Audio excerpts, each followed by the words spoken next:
आप सभी को मेरा नमस्कार। तो दोस्तों, आज मैं आपके लिए इस वीडियो में सावन माह में सुनी जाने वाली भोलेनाथ और माता पार्वती जी की अनोखी कहानी लेकर आई हूँ। तो प्रेम से बोलिए भगवान भोलेनाथ और माता पार्वती जी की जय हो। एक बार महादेव जी माता पार्वती सहित नर्मदा नदी के तट पर गए। वहाँ एक स्थान पर माता पार्वती जी ने महादेव जी के साथ चौपड़ खेलने की इच्छा व्यक्त की। तब शिव जी ने कहा, हमारी हार जीत का साक्षी कौन होगा?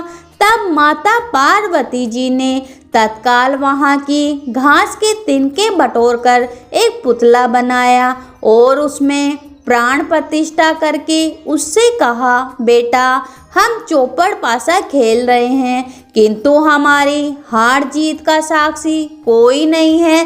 अतः खेल के अंत में तुम हमारी हार जीत के साक्षी होकर बताना कि हम में से कौन जीता और कौन हारा। खेल आरंभ हुआ। देवयोग से तीनों बार माता पार्वती जी ही जीती। जब अंत में बालक से हार जीत का निर्णय कराया गया तो उसने महादेव जी को विजय बताया। परिणामतः माता पार्वती जी ने क्रोधित होकर उसे एक पांव से लंगड़ा होने और वहां के कीचड़ में पड़ा रहकर दुख भोगने का श्राप दे दिया।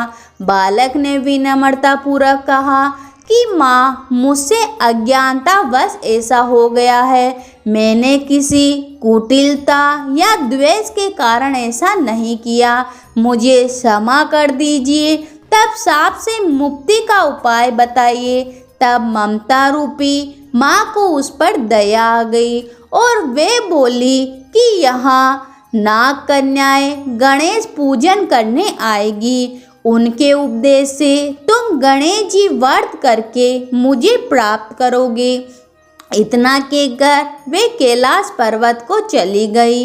एक वर्ष के बाद वहाँ सावन माह में नाग कन्याएं गणेश पूजन के लिए आई। नाग कन्याओं ने गणेश व्रत करके उस बालक को भी व्रत की विधि बतलाई।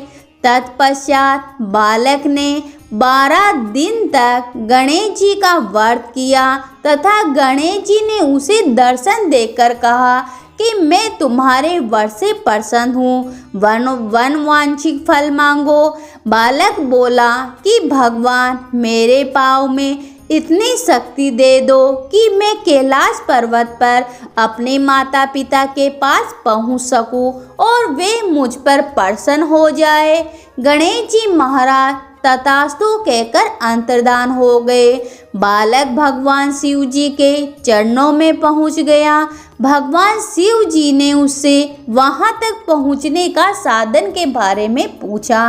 तब बालक ने सारी कथा कही, शिव जी को सुना दी। उधर उसी दिन से अप्रसन्न होकर माता पार्वती जी शिव जी से विमुख हो गई थी।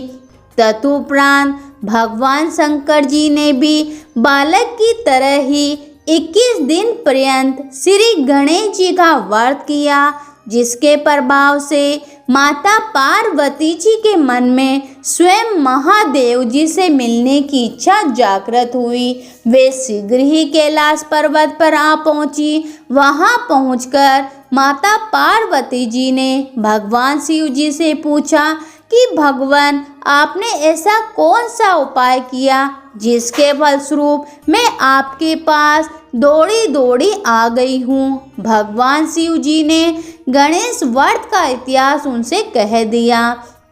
तब माता पार्वती जी ने अपने पुत्र कार्तिकेय से मिलने की इच्छा से 21 दिन तक पर्यंत 21 की संख्या में धूर्वा, पुष्प तथा लड्डुओं से गणेश जी का पूजन किया। 21वें दिन कार्तिकेय स्वयं ही माता पार्वती जी से मिलने आ गए। उन्होंने भी माँ के मुख से इस व्रत का महत्व सुनकर व्रत किया। कार्तिकेय ने यही व्रत विश्वामित्र जी को बताया। विश्वामित्र जी ने व्रत करके गणेश जी से जन्म से मुक्त होकर ब्रह्मा ऋषि होने का वर मांगा।